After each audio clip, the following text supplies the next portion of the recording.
What's up, family? Welcome back to the Stop Sinking Show, where we go from struggle to flow.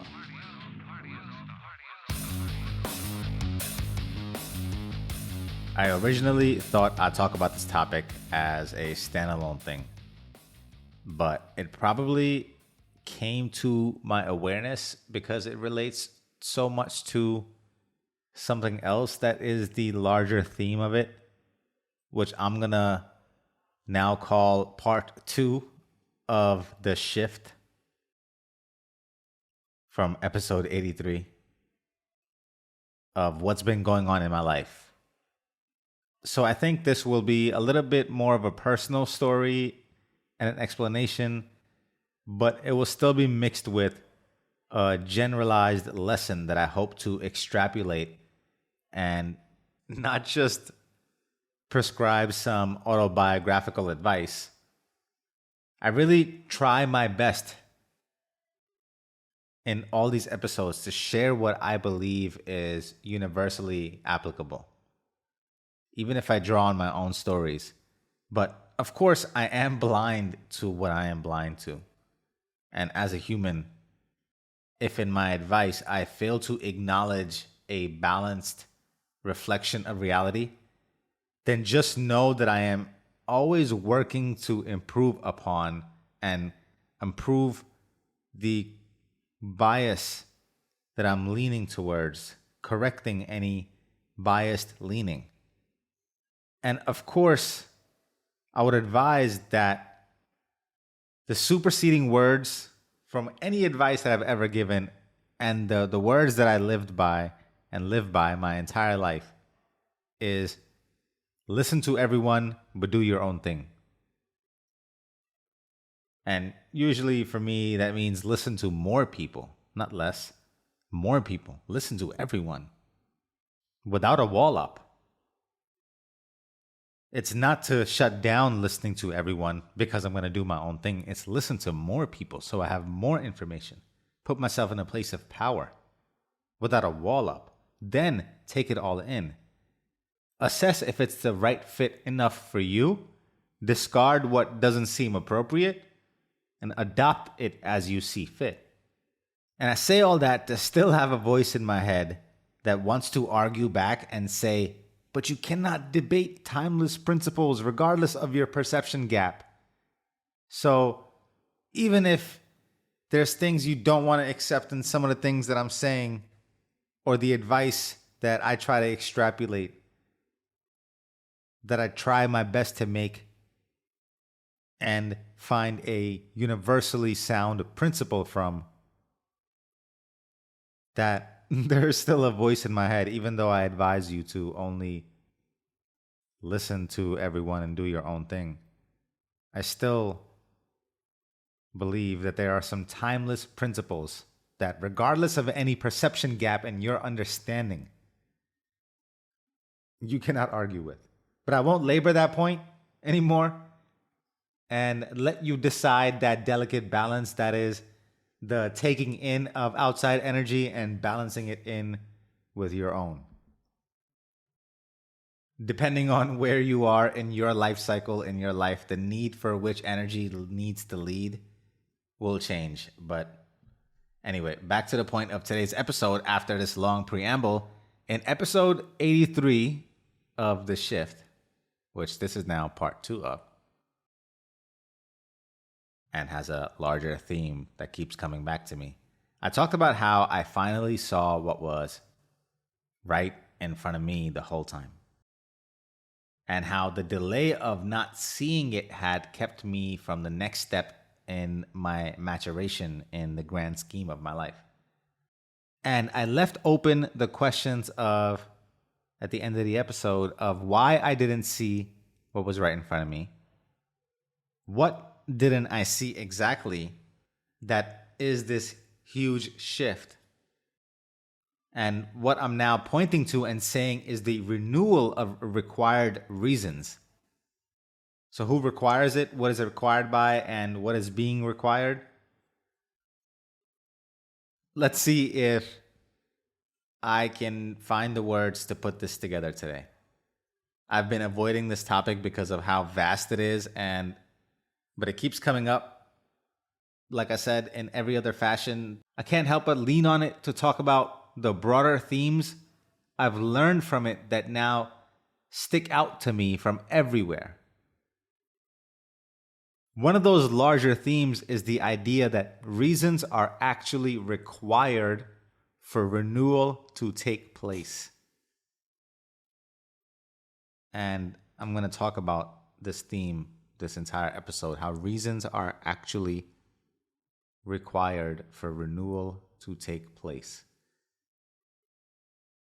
There needs to be a pressure from the inside that creates enough tension for the outer shell to accept the defeat under the force of what is forcing its way through to be, to exist. There needs to be enough pressure where the outer shell just admits defeat. But because, unlike the unencumbered and uninterrupted nature of a budding flower or a caterpillar, we as humans have the tendency to turn down that internal pressure by seeking comfort, that we rationalize our way into a lower than optimal state for the budding to take natural course. We rationalize our way into that lower, turned down internal pressure that keeps that budding from happening. We as humans can get in the way of nature. Meaning, we, unlike nature, will not just progress through the growth stages unless the obvious optimal conditions like sunlight and water is to a flower or time and seasons is to a caterpillar, unless other than just these basic conditions that still must be present and are present. But additionally, we must, because of our rationalizing mind, have a reason that transcends the discomfort that must be undergone for that transformation and that budding to take place. Because we as humans can get in the way of that, and it's not just enough to have the basic conditions. We must have a reason, and that reason, or the absence of it. And again, like I just pointed out, not the absence of it as in, oh my God, what an unfortunate thing that we don't have a reason. No, it's more like reasons are abound, but we will not accept or take on the stakes that one comes with. So in a sense, the absence of a reason is because of our abandonment of selves. And in our abdication of our responsibilities that comes with accepting a reason that justifies the discomfortable transformation. The responsibility that we forego that actually comes with accepting the reason that will then help us justify any discomfort that would lead to transformation. We also forego, abandon, and give up the avenues to that very transformation that we want. No reason, no fortitude to muster the rain, so no rainbow.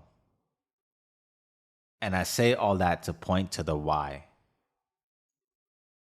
The why I left open in the question that I didn't see, why I didn't see what was right in front of me. Things that I could have used, things that could have led to my growth if I just saw them that were right in front of me. And why didn't I find the seemingly apparent transcending reason in them that was available to me right in front of me, that I had to go through this entire mental shift to see what was right in front of me. Again, I didn't see it because it looked like responsibility, because it looked like work. because it looked like discomfort. It looked like a lot more weight than I thought I could bear. And so not only did it become why I remained blind, this avoidance, but it also became the impedance to the course nature would have taken with any of its creatures that don't rationalize and reject their way into a mediocre life. Can you relate to a time in your life where you remained less than what you knew you could be? And the keys, the pathway to being more than what you are already, was screaming and lighting its way for you to trek. It's lighting its pathway for you. And still, maybe you didn't even see it or see how you were choosing to remain where you are.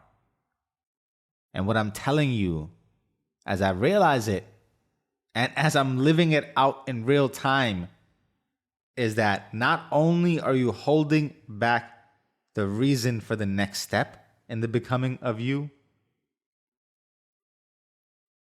but you are also holding back the ripple pressure that then goes on to create the following layers that only reveals more and more of your God-given beauty.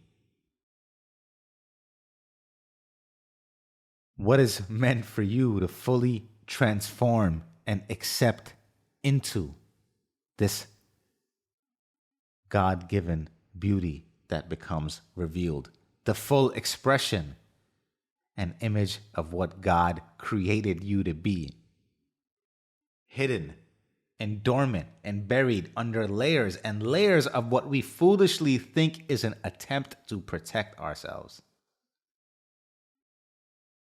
Instead becomes the bondage that restricts the peeling away and revealing of your majestic essence, your God-intended expression.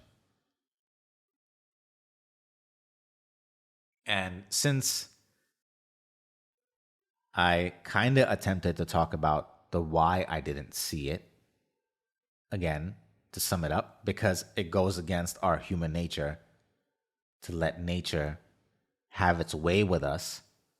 And in an attempt to protect ourselves from its force, we have built walls and civilizations to slow down the effect of nature and stabilize its effects so we can go on the carrying of our business.